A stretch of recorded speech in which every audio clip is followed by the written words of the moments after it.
How often do you think about what it took to make the buildings in which we live and work, or the hands that built them? From the elaborate to the practical, tradesmen have been responsible for helping to shape the world we live in.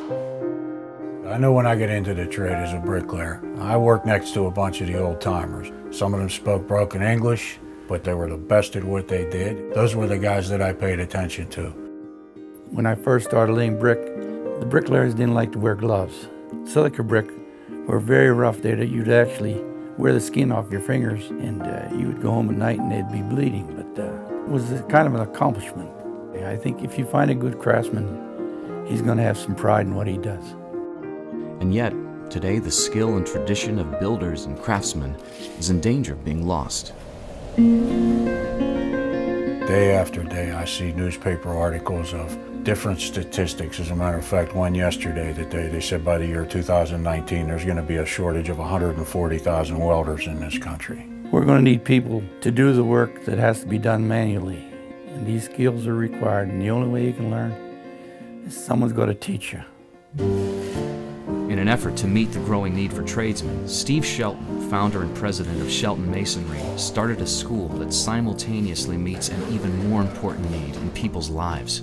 Before I got into the Trade Institute, I was involved in the street life, wheeling and dealing drugs. I was incarcerated for a period of 4 years. But now that I was given the opportunity, I never looked back.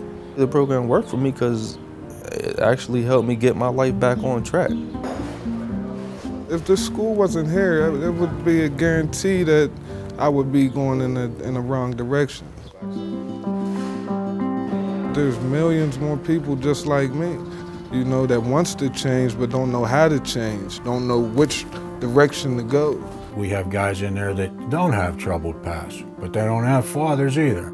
I feel good seeing people inspired by me, and I'm not doing nothing but what I'm supposed to do, what the average person in the world would do, have a job and work.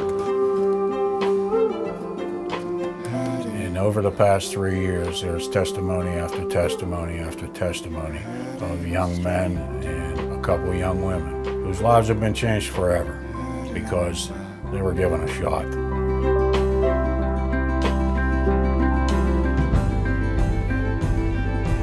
The older generation is retiring. A younger generation of eager but underprivileged learners is ready to fill the gap. The Trade Institute of Pittsburgh is equipped and ready to continue rebuilding lives as it trains the next generation of tradespeople. But the fact is, without your generous financial support, it can't go on.